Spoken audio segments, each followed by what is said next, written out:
За хамтдаа 2 дугаар Петр номын 3 дугаар бүлэг дээр очиж байгаа шүү дээ. Та нар Библийг гаргаад хараарай. Хамтдаа товчхон залбираад эхлэе. Эзэн минь та бидэнтэй хамт байж өөрийн тэнгэр дэх хүсэл тааллаа өнөөдөр бидэнд мэдүүлж таны үгийг анхааран сонсож тунгаан бодож бясалгаж амьдралдаа хэрэгжүүлж авах боломжийг хүсэл тэмүүллийг та бид бүгдэд байлгаж өгөөч гэж гуйж байна эзэн минь. Тэгээд та өөрийн ариун сүнсээрээ намайг удирдах эзэн өөрөө үгээ айлдараа. Эзэн Есүсийн нэрээр залбирч байна. Амен. За 2 дугаар Петр номын 3 дугаар бүлэг дээр бид нар хамтдаа очиж байгаа. Ер нь бол 2 дугаар Петр ном маань дуусах төгссөн байж тээ. Бид нар нэг зүйлийг бол одоо анзаарж байгаа. Ялангуяа 35-аас дээш 40, 50 хүрж байгаа хүмүүс өдөр хоног ямар хурдан өнгөрж байна гэл тээ. Цаг хугацаа ямар хурдан өнгөрд юм бэ гэж. Би бол энийг бол нэг 17, 8 та үедээ бол ерөөсө боддгоо өдөр хоног өнгөрж өгдөггүй л санагддаг байсан миний хувьд ер нь бол. Тэгээ саяхан л шүү дээ. Саяхан л боддог 60-ын талыг насалж исэн бохоггүй юу? 60-ын талыг. Одоо хэдийн талыг насалж. Одоо 80-ын тал руу яваад байна шүү дээ. Айгүй хурдан амьдрал их хурдан өнгөрөөд байна нэг талаараа. Тэгээ энэ амьдрал өдөр хоног хурдан өнгөрж байгаа энэ үед ер нь итгэгч хүмүүс юуг бодож, цэгнэж, тэгээ яаж энэ амьдралыг харж өдөр хоногуудыгаа одоо өнгөрөх ёстой юм болоо гэж асуух хэрэгтэй болдог. Тэгээ нөгөө альфагийн нэг гоё асуулт байдаг шүү дээ. Амьдрал ингээл болоо юу гэж. Бид нар ингээл 50 наслаад, 60, 70 наслаад, 80 наслаад тэгээл бидний амьдрал үхэл гэдэг зүйлээр дуусаад оргуу алга болох юм уу? Ингээл болоо юм уу? Тэ? Үхлээр дуусах амьдрал ингээл болоо юу? 80 жил амьдрсан амьдрал минь ингээл болоо юу? гэж.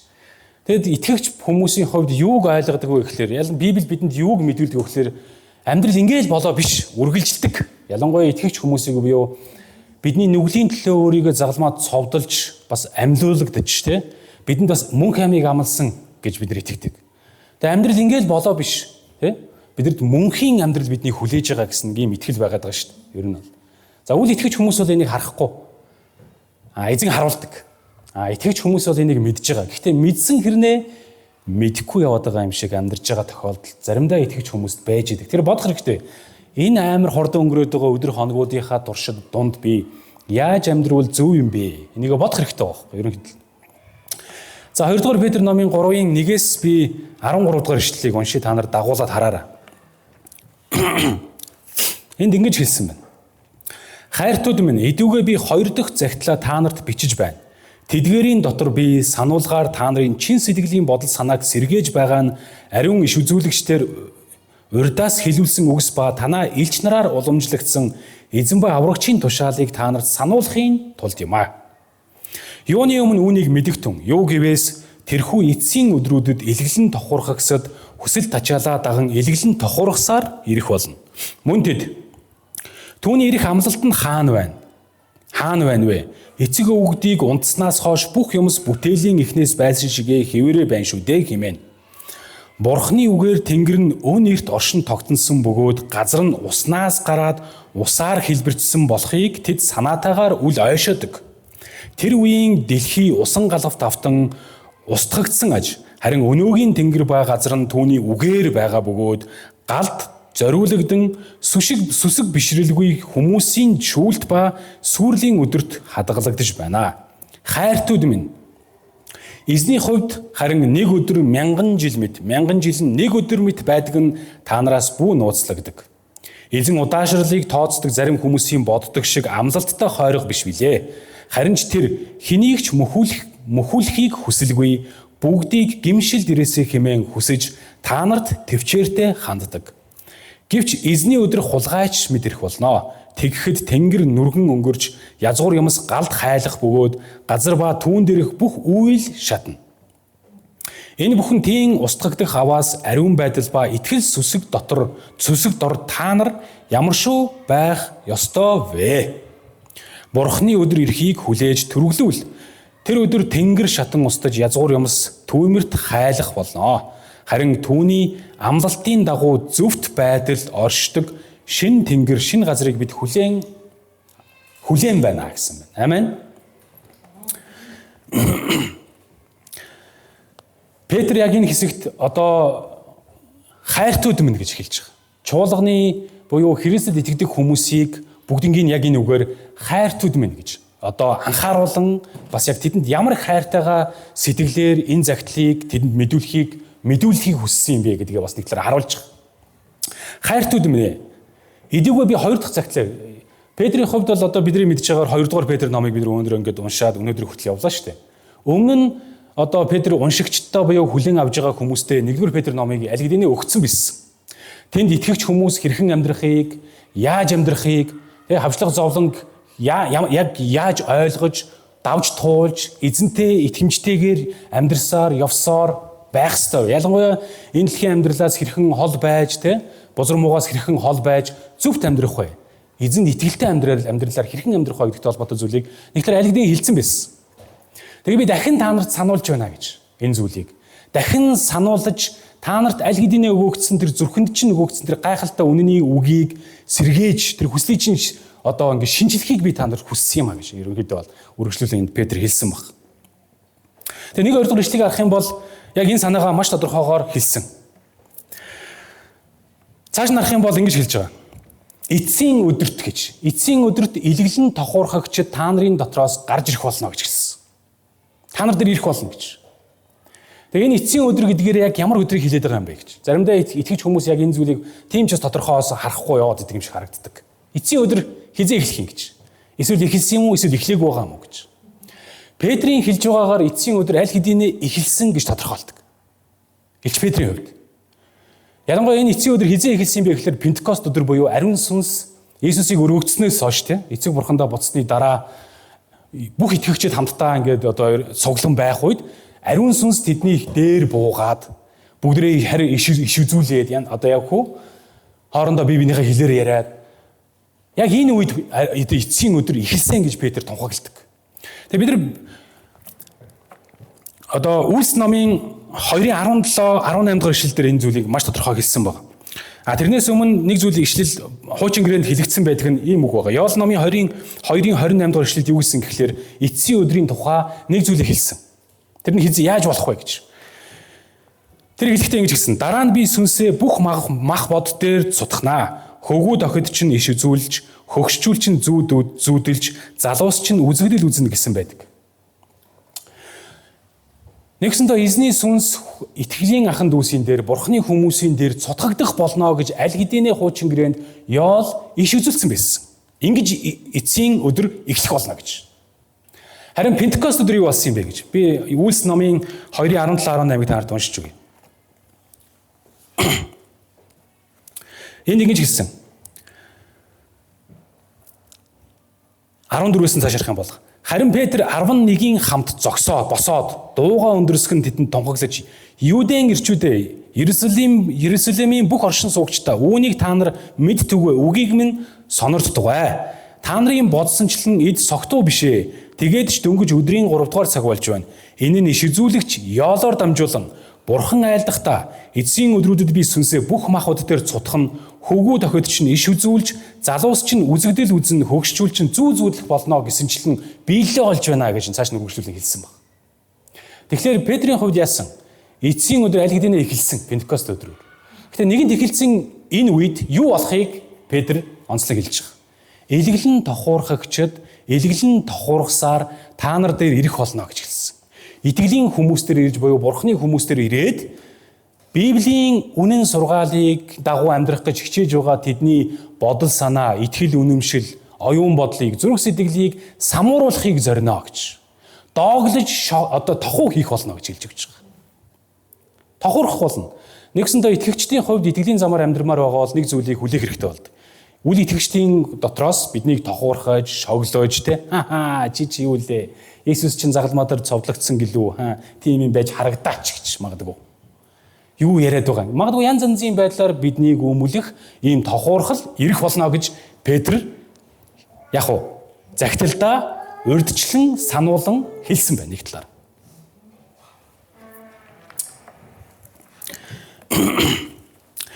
Тэгээ бид нэр цааш нарах юм бол 2 дугаар Петрийн 3-ын одоо 4, 5, 6 дугаар ишлэлээс цааш нарах юм бол Христийн амлалт буюу Христийн ирэх амлалт нь хаана байна вэ гэж асуусан. Тухайн үеийн хүмүүсийн хувьд. Тэгэхээр хуурамч багш нар Итгэгчдийг өмүүлэх гээд байгаа хүмүүс ирээд юу гэж ярьсан гэхээр Есүс ирнэ гэсэн штэ. Тэр чинь хаана байна гэж асууж байгаа. Ирж харагдаач гэж. Яг тэгэхээр Есүс ирэх болно гэдгээ дээш өргөдөхөөс өмнө шавнартаа бүгдэнд нь амласан баг шүү дээ. Амласан. Би дахиж ирэх болно гэж. Гэхдээ энэ амлалтын сонирхолтой нь зөвхөн Есүс өөрөө амлах гэсэлгээр бүр хуучин гэрээнд ч гэсэн хилэгдсэн байсан амлалт. Тэгэхээр хуучин гэрээний иш үзүүлгийн үгсийг Есүс давтан тунхаглаж би дахин ирэх болно гэж амласан аль хэдийн. Эцсийн өдөр дуус. Би ирэх болно гэж.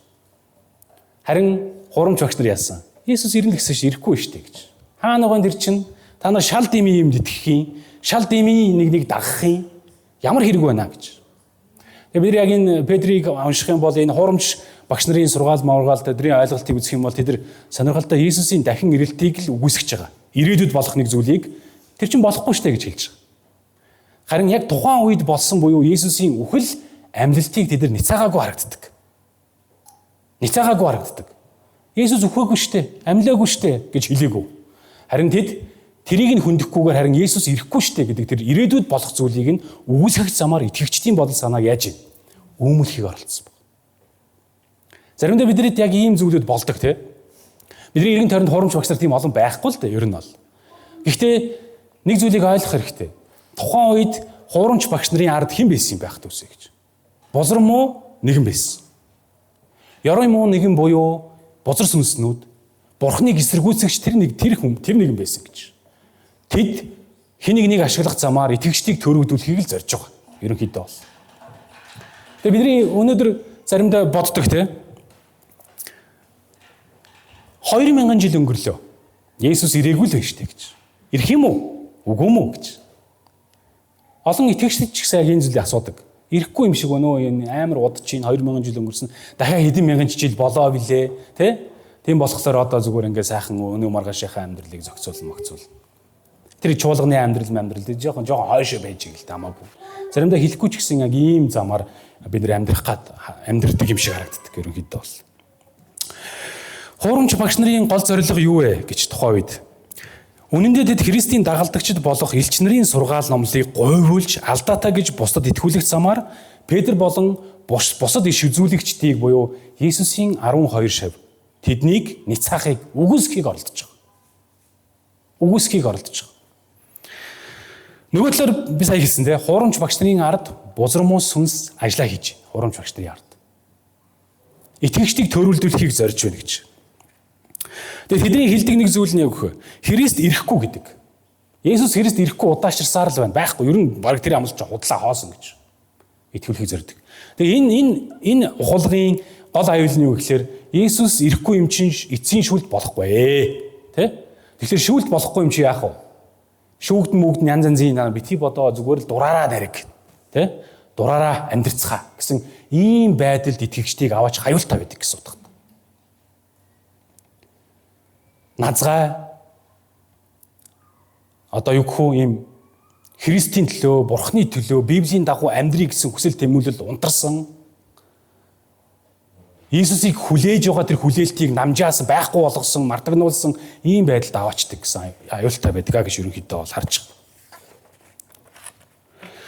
Бурхны үгийг тунхаглагчдын эсрэг үл итгэлтэй хурамч багш нар диаволын гар хөл бологчд магадгүй тухайн үед ажиллана гэж хэлж чинь Петр. Шулуухнаар. Хурамч багш нар бузар муу сүнсний хүслийг гүйцэлдүүлж итгэгчдийг төрөлдүүлэх ажлыг хийхин шүү гэж сануулж байгаа. Харин өнөөдөр бидний хувьд яг аюул яг ямар хэлбэртэй ирэх юм байх төвсэй. Хурамч багш нар те ирээл ингээл одоо юу гэхүү ингээл цуглаанаас гарангуут тосож аваад угтаал одоо ингээл гаж руу сургаал яриад ингээл өөр цуглаан руу явуулах тухай ярьж байгаа юу гэж. Тийм зүйл мэдээж байгаа. Гэхдээ тэрнтэй дүүцхүүц бас өөр аюулууд байгаа. Бидний хайртай дотны хүмүүс заримдаа үл итгэгч. Тэгээ бид нар бас нэг талаараа тэдийг буруудах харахгүй л те. Яг тэгэхээр тэд Бурхны үгийг бүрэн дүүрэн ойлгоогүй те. Энэ дэлхийг үзэх үзлийнхаа дагуу явж байгаа итгэлээр зарим хүмүүс өсөөгүй тийм хүмүүс. Заримдаа ийм ойр дотны ийм хүмүүсийн бидэнд хэлж байгаа үгс, сануулга, ятгалга, зөвлөгөө яадгүй. Эзний үгийн дагуу бүрэн дүүрэн амьдрий гэх замаас биднийг холдуулах аюултай байдаг. Холдуулах аюултай байдаг. Улаан цайм тэр Есүс чи ирэхгүй штэ гэж хэлэхгүй л дээ. Гэтэл Чи ингээл цуглаан дагаал яваадах юм. Чамд тэгээд цалин орлого өгд юм уу гэж. Чи ингээд цуглаан гээл яваалах юм. Чиний амьдрал чи өөдөлж байгаа мó гэж. Чи цуглаан гээл яваадах юм. Өөрийн гэсэн одоо амьдралын одоо суурь одоо энэ суурь мөрөч одоо хүмүүс тэгж ярьж штэ. Амьдралын баталгаа чинь юу юм бэ? Байр савтаа болоогүй юм уу? Болохгүй юм уу гэл. Тэ? Чи өөрийн гэсэн юм ингээ бий болохгүй юм уу? Гэсэн магадгүй ийм одоо шуум, ийм одоо сануулга, ятгалга тэд нөгөө эргэн тойронд байгаа хүмүүс чинь биднийг хүндэлдэг, хайрладаг, тийм сайн хүмүүс нэг талаараа. Тэгэхээр тэр хүмүүсийн үгийг сонсохороо бид нар яах вэ? Хүндлээ тийм ээ гэх гээд идэг. Гэхдээ тэр хүмүүсийн сайн санаж хэлж байгаа ятгалга ургамшуулал үг яриаг бид нар сонсоход хажууд нь диаволын сүнс ажилдаг. Харалтаа чамд хайртай хүн чинь хүртэл ингэ зөөлж шít. Чи наадхад л болчихлоо. Чи өөр юм хийлтэй гэдэг ч юм уу. Гих замаар бидний эзнийг дагах амьдралаас яах вэ? Бузармуу сүнс бидэнд муу бодлыг, муу харааг, муу ойлголтыг, зөрүүтэй алдаатай ойлголтыг бидэнд бодуулах замаар. Түүнээс бидний эргэн тойронд байгаа хайртай хүмүүс бүгдээ диавол болцсон тэдний гаргуул мөл гэж хэлээгүй шүү. Тэдний сайн санаж хэлж байгаа зүйлийг бидэнд буруу ойлгуулах замаар, бидэнд буруу бодуулах замаар заримдаа бузармуу сүнс биднийг яах вэ? Зөвхөн энэ ертөнцийн зүйл бидний анхаарлыг аваачих замаар ажилдаг. Гэтэл бид нар мэдчихэж байгаа шүү дээ. Хүний амьдрал ямар хурдан өнгөрд юм бэ? 80 талыг насалчлаа, 90 талыг насалчлаа. Тэгээ эзэнтэй уулзах цаг ойртоод байна. Гэхдээ эзэнтэй уулзахыг хүсэж байгаа хүмүүс энэ дэлхийн зүйлсийг биш харин эзний хүслийг биелүүлсээр амьдрий буюу эзэнтэй уулзах өдрийгөө хүсэн тэмүүлж тэр хүртэл алхдаг гэдгийг л Библи бидэнд заадаг шин. Тэр ийм зүйл бидэнд байна уугүй юу гэж бас бид нар бодох хэрэгтэй болж байгаа итгэж хүмүүсийн хувьд. Хуурамч багш нарын бас нэг одоо зүйл байгаа. Тэд ирээдүйд ирэх Есүсийн амлалтыг үүсгэсэн. Петр энийг хэлсэн. Бас тэд нар яасан гэхэлэр өнгөрсөнд болсон түүхийн зарим нэг одоо зүйлсүүдийг бас ницаасан байдаг. Хуурамч багш нар. Тэд юу гэж хэлсэн бэ? Бурхан ингэж хэлсэн байгаа. 6 дугаар эшлэлээр тэр үеийн дэлхий усан галавт автан устгагдсан ажээ. Бишээ дээшээ.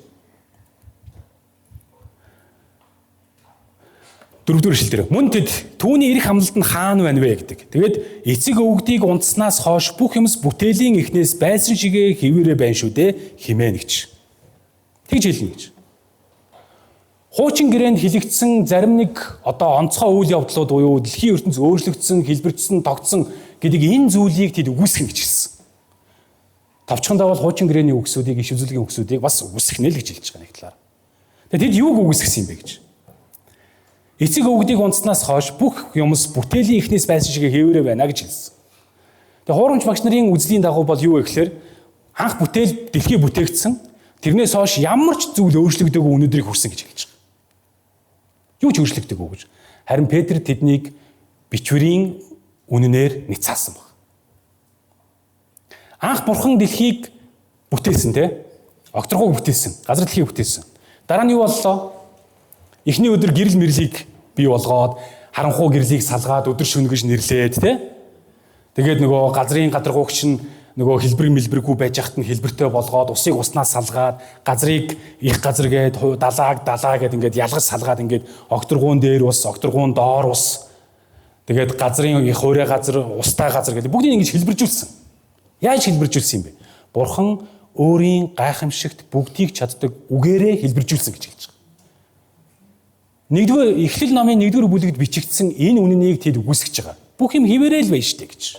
Харин Петрийг үсэн гэхээр үгүй. Газар нь ингэж бурхны үгээр хэлбэрчсэн юм 6 хоногийн туршид гэж хэлж өгч ницааж байгаа.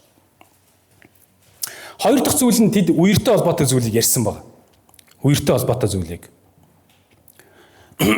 Тэр үеийн дэлхий усан галавт автан устгагдсан ажээ гэж нэг ишлэлээр хэлсэн. Энэ ямар түүхийн тухайг хэлж байна? Ноагийн түүхийг хэлж байгаа тийм. Тэд дэлхийн ертөнц хэвээрэл байна гэсэн. Харин Петрийн хэлж байгаагаар үгүй. Дэлхий усан галавт болохын өмнө ямар байсан? Тэрний дараа ямар болсон? Өөр болсон юм а гэж хэлж байгаа. Яагаад өөрчлөгдсөн? Яагаад энэ зүйл болсон юм? Бурхан дахиад үгээрээ тэр зүйлийг бий болгосон гэж. Тийм зүйлийг хийсэн юм а гэж. Усан галвыг хийсэн юм а гэж хэлж байгаа. Бурхан үгээр. Тэгээ энэ үертэй холбоотой зүйлийг Петр хөндөж байгаа сонирхолтой угаасаа. Энэ бол шүүлтийн тухай ярьдаг. Ноагийн одоо нөгөө түүх нь шүү дээ, тийм. Бурхан газар дэлхий дээр байгаа бүх хүмүүсийг хараад ямар их нүгэлтэй болсныг хараад халаглаад, харамсаад тэгээ яасан? Бүгдийн газрын хөрснөөс арчигээд Ноагийн гэр бүлийг болоод завиндах амьтдыг үлдээгээд бусдыг нь бүгднийг усан галбаар сүрүүлсэн гэж хэлж байгаа. Энэ бол хуучин гэрээнд бичигдсэн факт. Энийг бол итгэж хүмүүс итгэж хүлээж авдаг. Итгэхүүгүй юу гэдэг хоёр сонголт бидний байгаа шүү дээ. Харин хуурамч багш нар тийм зүйл болоогүй гэх замаар хуучин гэрээний зарим зүйлсүүдийг үгүйсгэж итгэгчдийн бодол санааг үүмэлхийг зорддог гэсэн утгатай. Тэгэхээр бидэнд итгэх, найдах, дагах, хэрэгжүүлэх өчнөө олон үг Библиэд бидэнд байгаа. Бурхнаа хайрлах, хөршөө хайрлах, тэ? Бие бинийгээ хайрлах, хүндлэх ёстой хүнийг хүндлэх, тэ? Дүүгээ энэрх одоо юу гэдэг юм одоо зөндөө олон юм байгаа шүү дээ. Гэхдээ энэ болгоныг хэрэгжүүлэх үгүй юу гэдэг сонголтонд очно. Харин биднийг хэрэгжүүлэхгүй байгаасаа гэж бузармуу сүнс ямар нэг арга замаар бидний эсрэг ажилласаар байдаг гэдэгт бид нар бас мэдрэмжтэй хандах хэрэгтэй болж байгаа нэг талаар итгэж хүмүүс юм.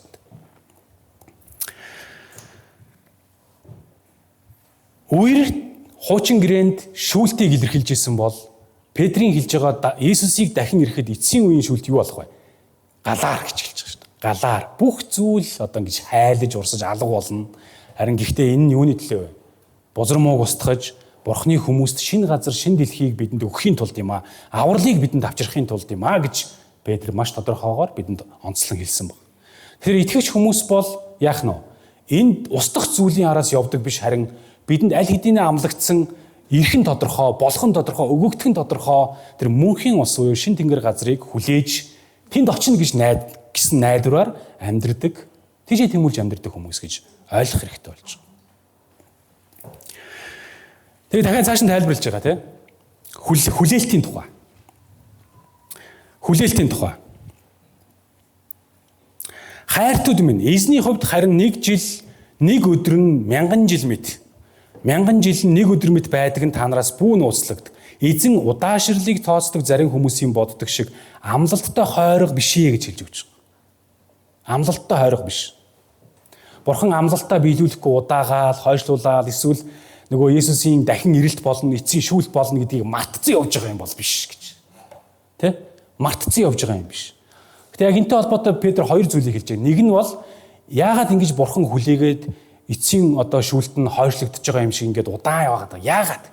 Энэ нь бузармуу нүгэлт одоо юу гэх вэ? Үеийнхнийг шүүхийн тулд нэг талаар хадгалагдаж байгаа. Гэхдээ бас нэг сайхан зүйл хэлж байгаа. Тэрний юу гэхээр уг нь бол бурхан хүмүүсийг аврахын тулд л энэ удаашрлыг байлгаад байгаа маа гэж Петр хэлж байгаа.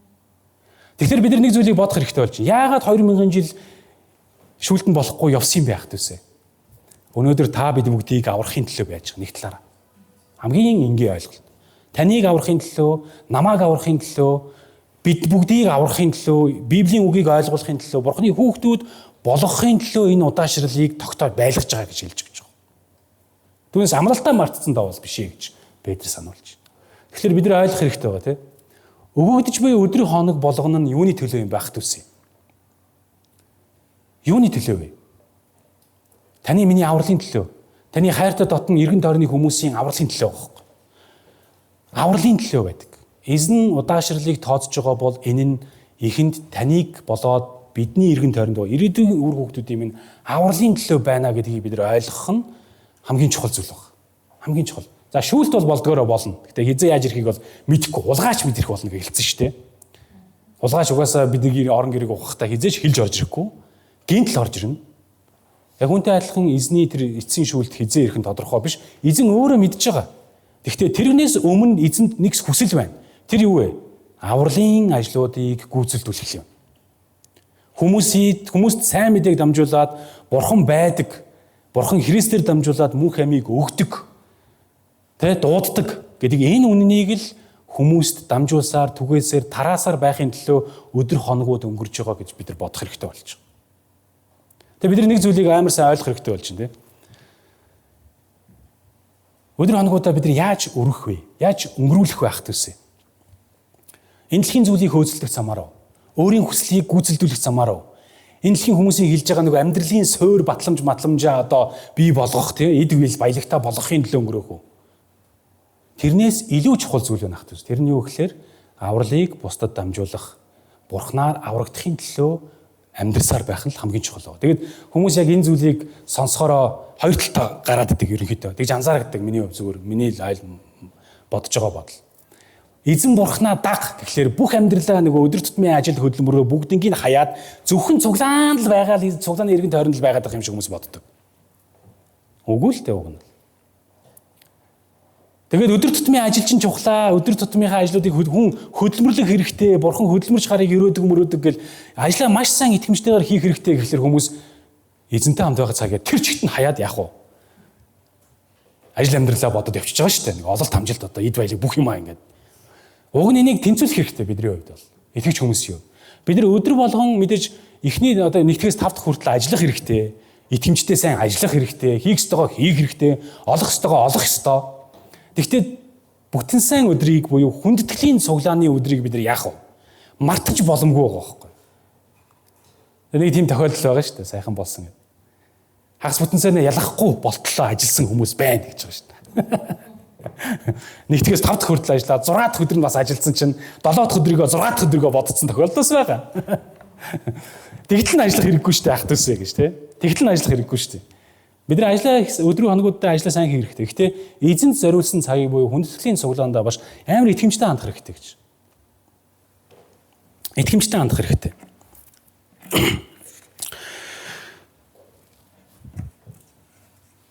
Петр дуулал намын 90-44-р ишлэлээс ер нь бол бас нэг зүйлийг иш татсан байгаа тийм. Бид нар харах юм бол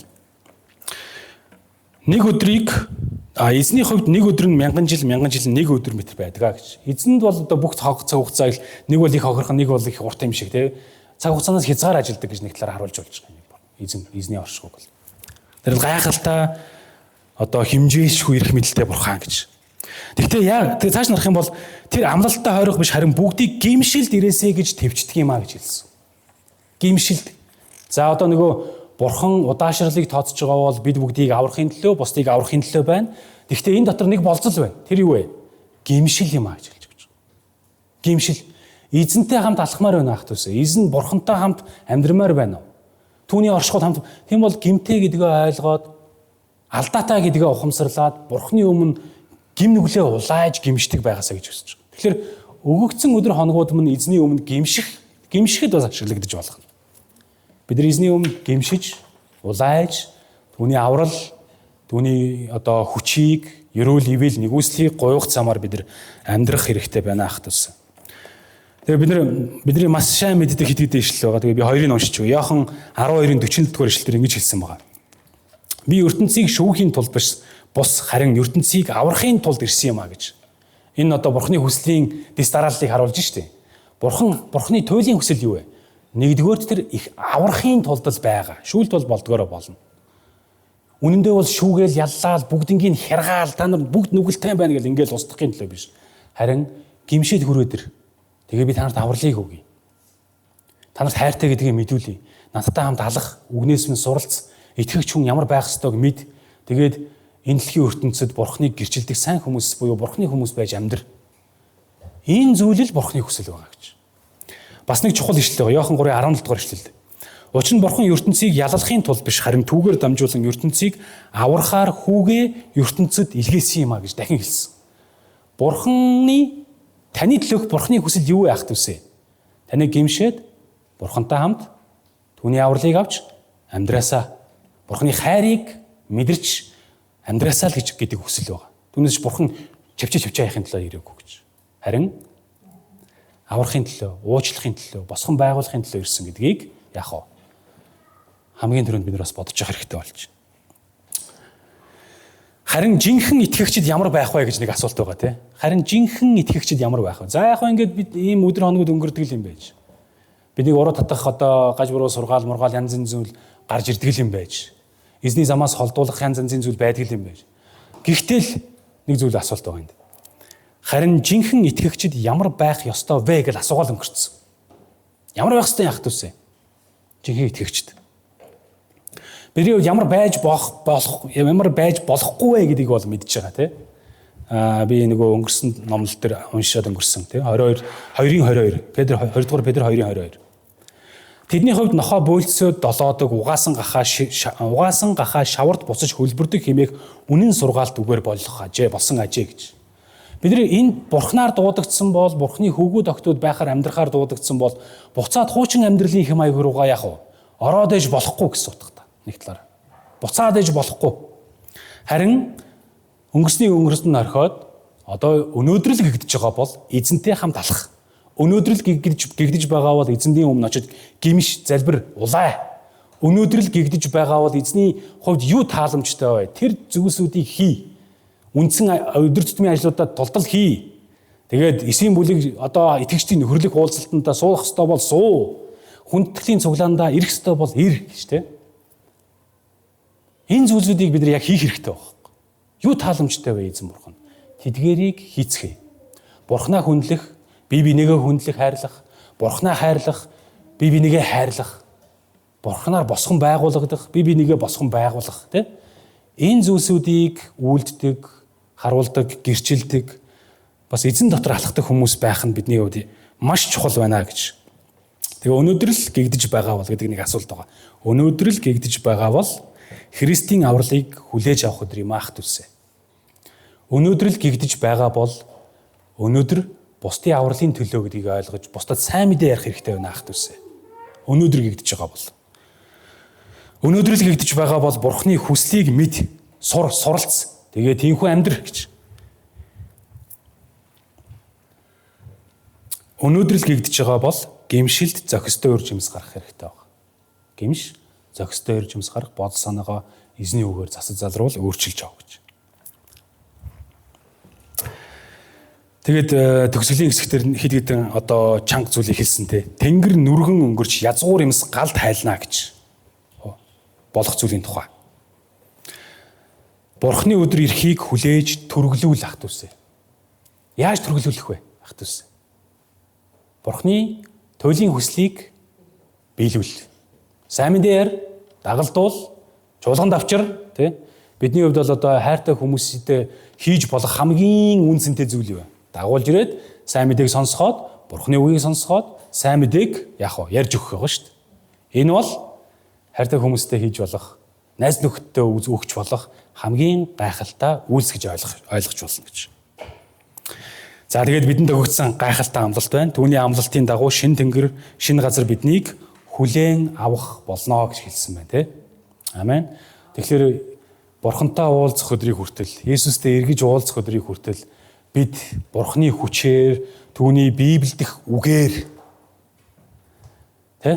Бурхантай хамт алхах бүрэн боломжтой. Тэгж дуудагдсан хүмүүс гэж өөрсдийгөө харах хэрэгтэй байна. Тэгээ эзний төлөө амьдралаа зориулдаг хүмүүс байцгаая гэж та бүгдийг уриалъя. Амен. Хамтдаа эзний өмнө залбирцгаая. Эзэн бурхан минь та бидэнд Библийн үгсийг тайлбарлаж, тунхаглаж, мэдүүлж Есүс Христ бидний төлөө, миний төлөө загалмаа дээр ямар их зовлон үүрж миний нүглийн төлөөс болох үхэл гээгчийг Есүс өөртөө үүрсэн гэдгийг та бас мэдүүлж ойлгуулж итгэлийг бидэнд өгсөн учраас танд талархаж байна эзэн бурхан минь. Ингээд ч зогсохгүй эзэн та бидэнд мөнх амийг буюу мөнхөд тантай хамт байх тэр гайхалтай сайн амлалтыг та бас бидэнд өгсөн учраас тэр зүйлийг үргэлж хүлээж, хүссэн тэмүүлж, итгэлийн замаар зөв талхахад эзэн та биднийг хүчжүүлж, хөтлөн дагуулж, биднийг засаж залруулж, бидний оюун бодлыг өөрчилж өгөөч гэж таньсаа гуйж байна эзэн бурхан. Тэгээ бид нар бас өдөр тутамдаа гимшилтэй амьдрахадаа өрөөгөрөө бас өдөр тутамдаа олдсон боломжийг ашиглаж бусдад болоод хайртай хүмүүстэй сайн мэдээг ярьдаг, тэднийг тань руу дагуулдаг, дууддаг хүмүүс байхад та өрөөж өгөөрөө эзэн бурхан минь. Тэгээд бид эзэн Есүсийн нэрээр хамтдаа залбирлаа. Амен.